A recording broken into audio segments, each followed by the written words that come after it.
Welcome to today's podcast. In today's session, we have with us an expert from a field related to batteries. Ramesh Natarajan, a veteran with over 42 years of hands-on battery industry experience, will be asking our esteemed guest a host of questions. Hope you find this podcast useful to your business. Enjoy the session. Do visit www.rameshnatarajan.in to stay connected.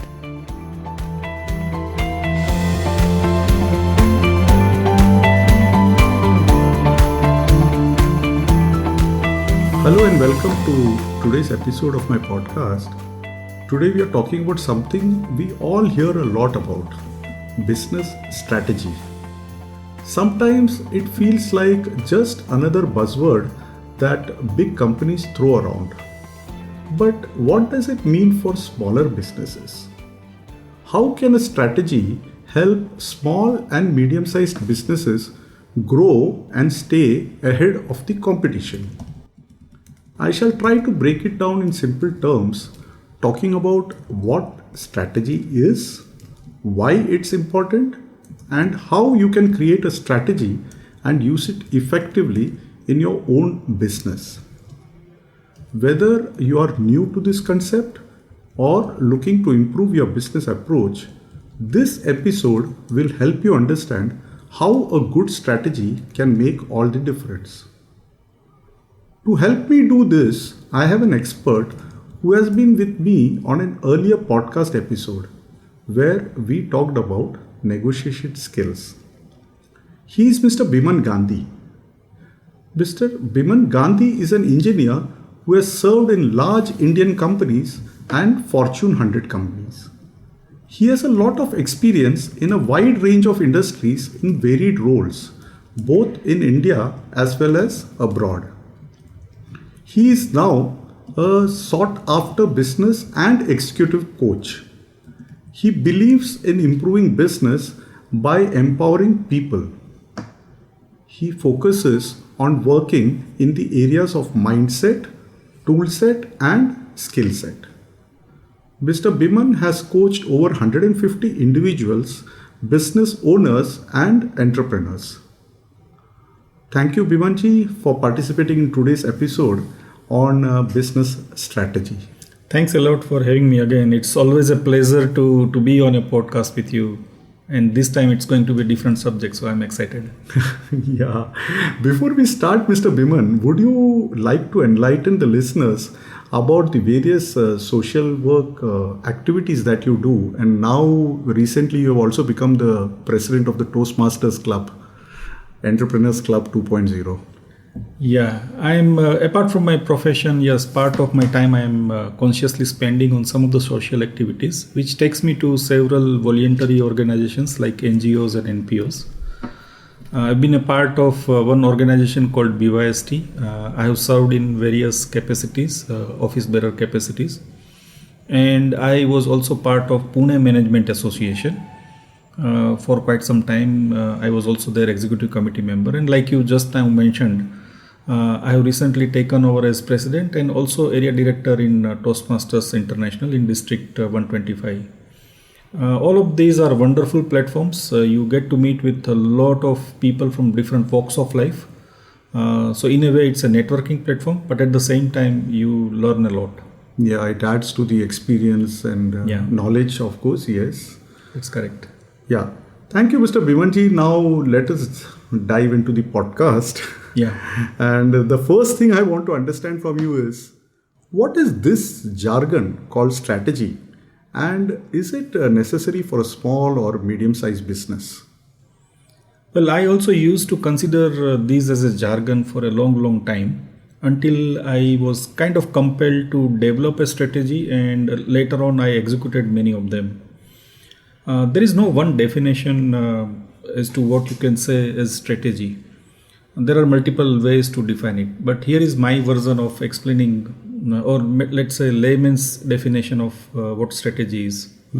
Strategy is nothing but anything that you do or you need to do in order to achieve your objectives, or something that takes you closer towards your objectives. And in today's times, to keep the business afloat. Yeah, absolutely correct. So when we say anything that you need to do or whatever you are doing, it could involve variety of actions. It could be internal actions, external actions. For example, like changing the process or changing a methodology or even changing the structure of an organization. These are all part of strategy. Strategy could also be a set of decisions that you are making.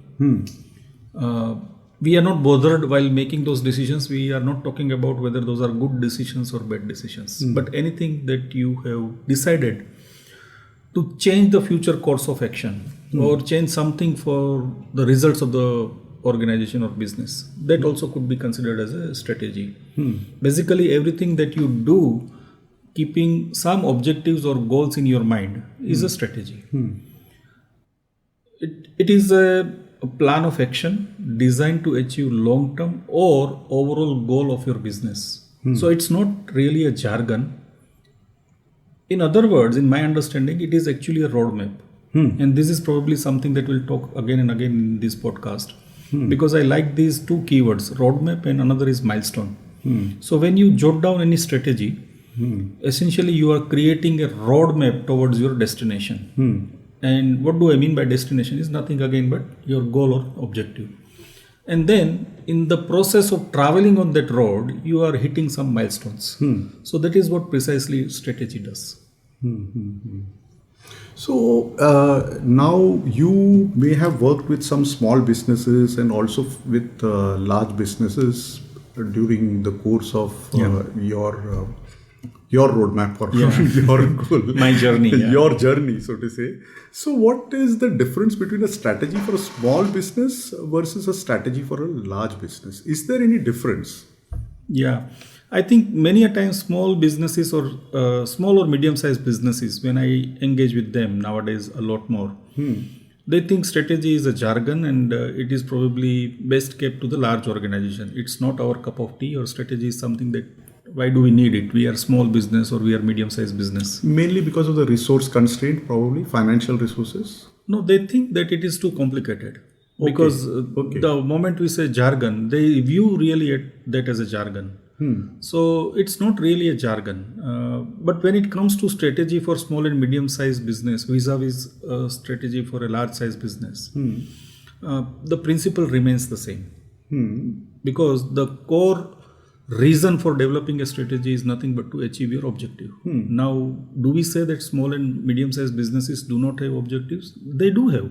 If they don't have, actually they should develop one objective. They should have some objectives. Put the target on the wall and develop something about it, and you call it a strategy. So in principle, everything remains the same. However, in large businesses, the size of the business is bigger. So the scale or the complexity in strategy could be different. And that's where people think, oh, it is too complicated, or it is something which is appearing like a jargon, which it is not. Just because their scale is different. Why their scale is different is because maybe they are operating in a wider horizon, they are serving to multiple geography, they have a better range of products. And then because they have better range of products, maybe they have operations spread across multiple locations. That attracts a lot of compliances and several other considerations, which may not be the case for small and medium-sized business. So in a way, for small and medium-sized businesses, a simple plan of action is their strategy. But it should, in totality, it should just follow the basic principles that you have to have an objective, you develop a roadmap, you put some milestones, you find resources to which is going to help you achieve what you want to achieve through this strategy. So that remains common for all the businesses, no matter what the size is. So you say that a strategy eventually benefits a business irrespective of the size of the business, because I mean, whether it's a small, medium or large, one has to have a strategy. Absolutely. it eventually does benefit a business. Oh yes, absolutely. Because the single point agenda of developing a strategy and executing it, and if everything goes according to the strategy, then at the end of the day you achieve your objective. But that is not the only advantage that business get. Many a times people think, okay, we'll achieve something or the other. For example, a simple objective like increasing the market share. Okay, and if they achieve through one or the other strategies. But increasing the market share is just an objective that they have achieved. But what strategy does, or I should say the hidden benefits that are there, is that it actually brings focus on the important things. And that's very important for any size of business. Every business should know what they are supposed to do and what they are not supposed to do. So their do's and don'ts get clear when they develop a strategy. Strategy is something which puts them on a direction. Otherwise, for smaller business, it's like a small baby which can run in any direction. But with strategy, you will stay on the course. You will be on the same direction. And then when you are working with a strategy, it's basically you are driving the business with a purpose, which sometimes, unfortunately, I have seen is missing in a lot of businesses. People are there in the business only to make their living or earn some money and make some profit. There should also be a purpose. There should be a common goal for the employees and the owner and the other stakeholders. The society, the planet, I mean, you can expand that circle.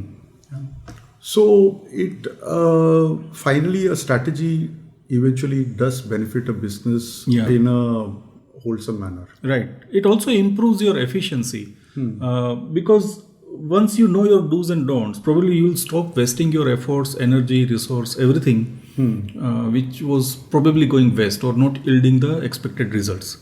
So in a way, it actually improves a lot of your efficiency. At times I have seen people... Quality also improves probably. Yeah, of course. So quality improves, efficiency improves. In some of the cases, you are able to optimize the resources. So there's a lot of cost cutting which also... Absolutely, yeah. So this is something which you actually achieve when you have a strategy in place. Okay. But in that case, this strategy has to be built by only the leader, owner or key decision maker, or how exactly is this strategy framed? Yeah, primarily yes, the leaders are the major contributors to the strategy because there are a lot of decisions that need to be made. We already talked about some resources, including the financial resources that need to be put to make your strategy work in your favor. So obviously the top leadership has to be involved. So in case of small and medium-sized business, where it's more of a business ownership concept, where there is one owner or there are a couple of partners or few directors who are driving the business, who are calling the shots, who are making the decisions. Yes, they have to be involved because their decisions are important while making a strategy. Otherwise, it's just a very nice story on a piece of paper. But while developing a strategy, they should involve the voices and inputs and data from wherever they can. So it could be their employees, all stakeholders in their ecosystem, including customers as well. Sometimes customers may not tell you exactly what they want or what they should be doing in your strategy, but they are giving you feelers through their feedbacks, through their product reviews, through their service satisfaction surveys, or sometimes direct demands also. Sometimes your investors or even well-wishers, even some of the people who understand your business, there is no harm in taking their input, their suggestions or guidance. And at times, you should also talk to your advisors, coaches, mentors. They can also give you a lot of different perspective because when you are developing a strategy, you are very much focused on your business. And most of your time, energy, everything you are spending on your business. But these are the set of people who are actually looking at your business from a distance. So they are actually in a better position to give the right perspective. Maybe they know a little bit better about the market more. Some of the people know a little bit more than you about the changing trends. So those inputs are really important when you are developing a strategy. They can give an objective view Yeah, and help you. that's correct. Yeah. So, in a domain like battery industry, about which we have discussed on various occasions, and where it is too crowded and it's become too competitive now, how does a strategy help in such a domain? Yeah. When you are in the middle of crowd, or when you are in a saturated market, or where you are in a market which is buyer's market, okay, or in other words we say competitive market, that is precisely where you need to have some strategy, or in some cases multiple strategies. Maybe one strategy is only looking at the product improvement, for example, or another strategy is only looking at the customer acquisition. So basically for different objectives you have multiple plan of actions going on, and that's very, very important, especially when you are in the middle of the crowd. Some industries where you are facing the heat, you are trying to differentiate yourself or your business, your product, your solutions with others, and you are running out of ideas to create differentiators. That's where the strategy will really help you a lot to really stay relevant in that competitive market. That said, company should specifically target the market segments that they are serving, especially in the battery industries. There are so many different kinds of applications, so many different kinds of market, and of course there are range of products as well. So you need to pick up that this is something that I'm going to target. It cannot be just specific to, let's say, your pricing challenge. It cannot be specific to your operational challenge. Okay, you need to now look at outwards, because we are talking about the competitive market which is outside the compound of your business. So you have to really tune all your senses towards what you are exactly targeting. So have 1, 2, 3, 5, 10 objectives. Maybe you filter it down to again back to 3, but develop something to address that. Try to execute that plan of action or so-called strategy for a reasonable period of time.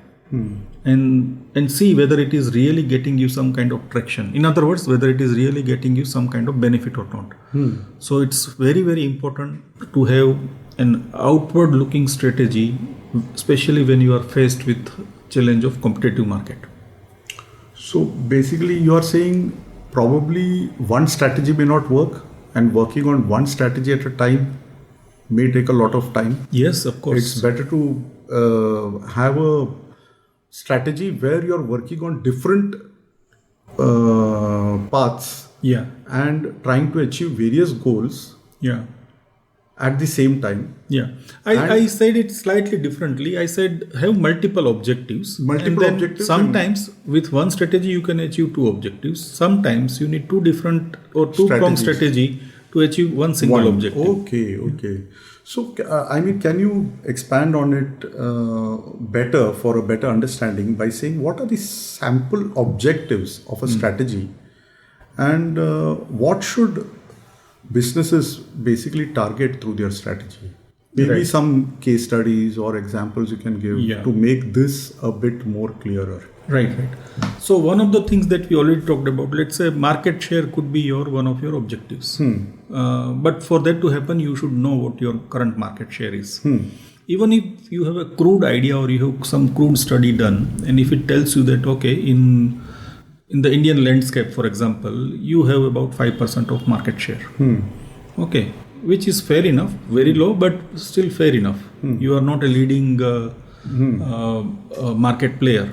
That's absolutely okay, because we are in the crowded place. But can you go from 5% to 6%? So that could be one of your sample objectives. Another objective is to improve profitability. And you have to find some creative, novel ideas to improve your profitability. Now, of course, profitability is an equation.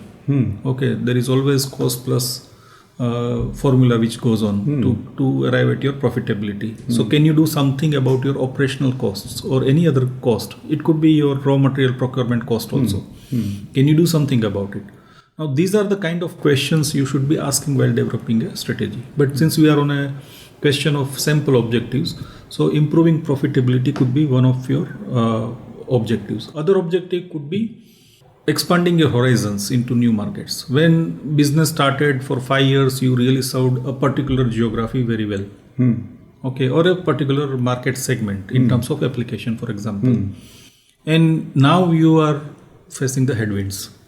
You are facing some resistance because other players have come and you can't stop that. You don't have absolutely no control on them.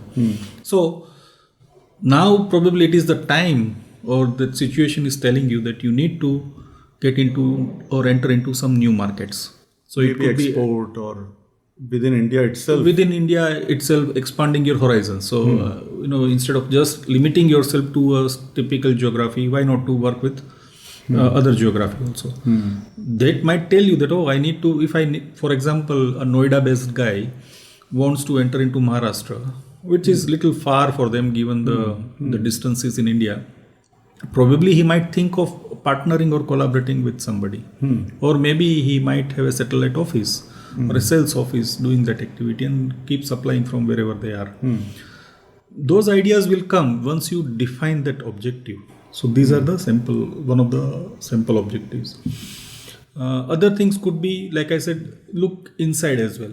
What can you do about improving your internal costs? How can you be more efficient? How can you optimize certain things? Can you have certain systems which actually gives you some alerts or some cautions, advisories ahead of time? Those kind of things. So implementing some kind of systems and processes which again will give you a lot of insights about your business as to how it is doing. So this is also one of the simple objectives. Okay. But all those objectives have to be fitting into that SMART, very famous acronym. It should be smart enough. And once you have that, I'm sure people are experienced enough to get a lot of ideas from within. And if they don't, like I said, they should then rely on other people, their advisors, their coaches, their consultants. So now let's assume that someone understood what strategy is and how it is developed. Let's also assume that a business has a strategy. What are the typical pitfalls that people face while implementing a strategy? Right. Those who have never developed a strategy and now assume, like you said, we have a strategy in place. Now, strategy, just developing on a piece of paper and taking those actions is not really going to work as easy. It's not as easy as we are speaking. So you are going to face the resistance. You are going to face some difficulties. You probably may not have considered your own capability, your all availability of your own resources. And by resources, what I mean is not just human resources. It could be financial resources. It could be your current capacities. It could be your time, energy. See, timing also plays a crucial role. Okay. All of that you have to keep in mind. If you have not kept in mind, then probably that is one of the pitfalls why strategies don't work. Everything looks nice, green and pink on the piece of paper, but it doesn't work because probably you faltered on understanding the availability of the resources. So that is one of the common challenges that I see. Some other time, people become little impatient. So when assuming that they have the resources, they are executing and they have just started working and moving on to one particular piece of strategy. After about a month, if they don't see a result on the surface, they start feeling that, we are wasting, they start questioning themselves. Are we wasting our time? Are we wasting our resources because we are not seeing any results?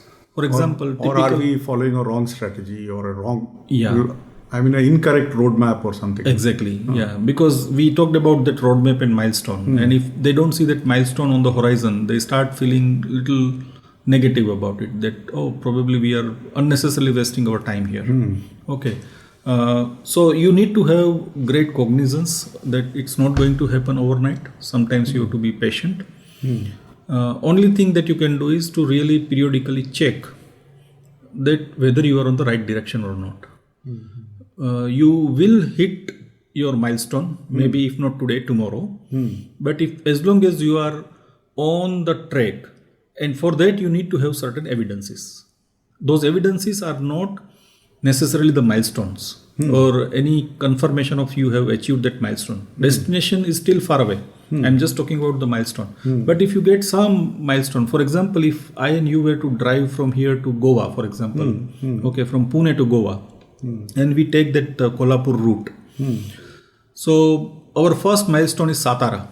But the moment we hit that Katraj tunnel, okay, which is a known place for us, we consider that as an evidence and that evidence tells us that we are right, or we are on the right track.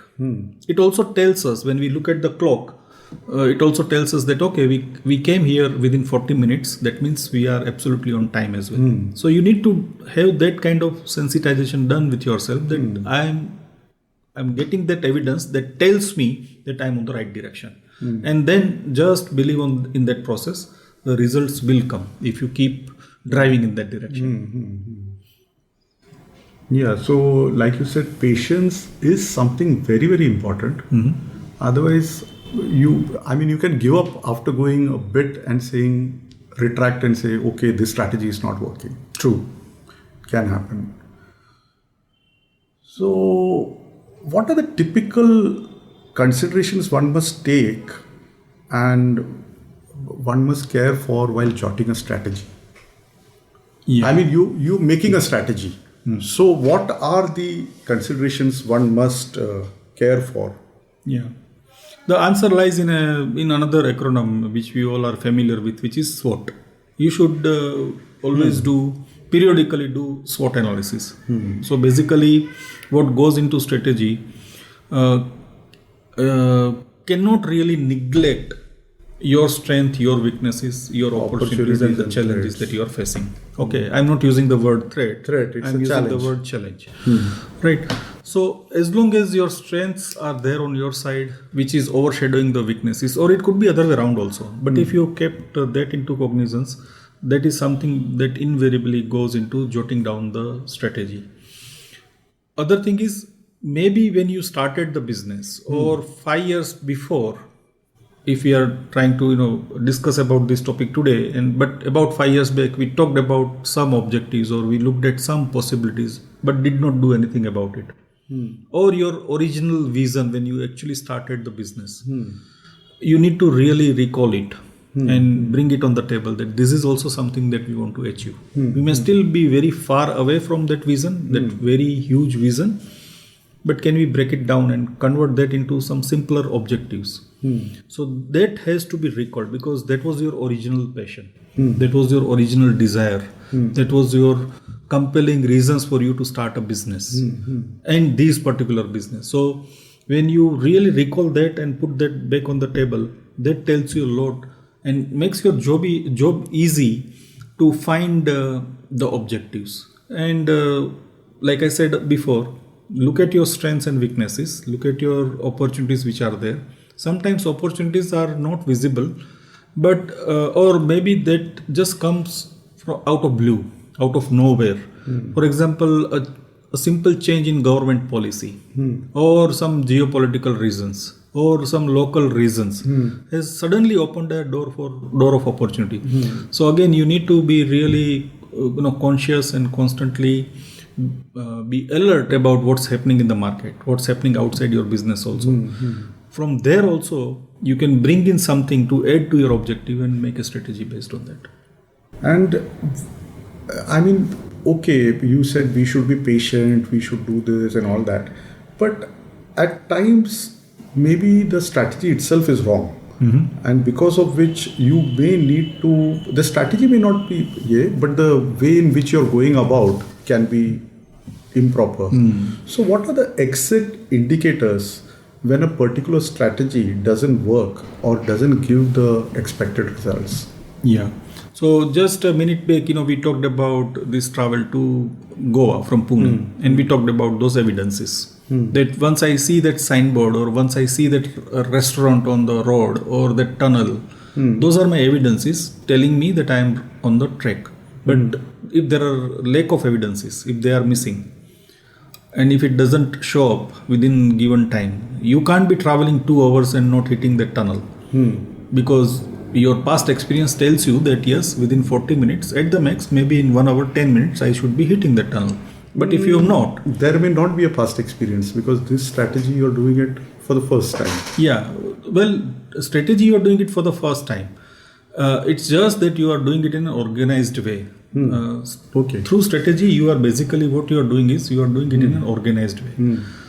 Everything that anybody has done in business so far, whether it is 1 month old business, 10 years old business, or 25 years old business, they have done something or the other.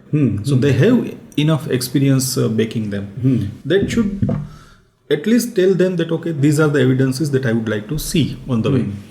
So one of the exit indicators is that lack of evidence. If you are not seeing a lack of evidence, sometimes you have started consuming more resources than you had anticipated or budgeted for. Yeah.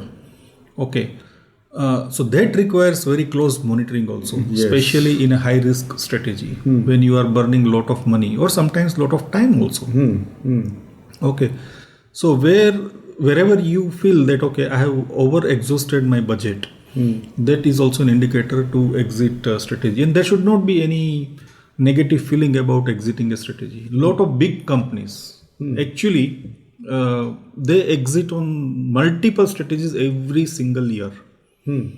They may be working on 100 different plan of actions, but out of 100 different plans, maybe they are exiting out of 50 because of these kind of reasons. One, they are not getting the expected results, no evidences. They are overburning the resources, or they are taking their ship completely in a different direction. So, but that happens, they are able to exit safely only when they have a close monitoring. So that's very, very important. So close monitoring becomes very important, and a periodic review has to be done. Right. Periodic review is that is must. It's a must. Yeah, it's a must. And for that matter, again, business review is another subject that we can talk about at length. And that's one of the key requirements of any business, again, regardless of the size. Why these big organizations or large companies flourish is because they have robust internal review systems, review mechanisms, and probably audits also. Yeah. Audits of various activities that they do. Correct. Not only a financial audit, but also the other. Yes, absolutely. And that's how they have come out with these those jargons again, like KRS and KPIs. Those are the key result areas. Those are the indicators which keeps them on track. And when they see that okay, there is a clear deviation, then they simply exit out of that strategy. So you have given me one more topic for the next podcast. Oh yes, I would be happy to talk about. Every time we come to the end of something, you are telling me, yes, this is another topic. It just happened. But thank you very much, Bimanji, for sharing your knowledge and experience. And I am sure this episode shall also benefit the listeners because, I just wanted to tell you the negotiation episode which we did is doing very well. Oh, great. And I'm getting good feedback. And when I look at the business analytics, whatever I get the feedback, I find that it's doing excellent. And I'm sure you would have also got a lot of feedback from your friends and well-wishers. Right. Yes. So thank you very much. My pleasure. And thanks for having me again. Looking forward for one more round. Yes, many more rounds. Thank you. Absolutely. Thank you, Bimanji. Please do visit www.rameshnatrajan.in. Keep yourself updated about our new releases by hitting the subscribe button.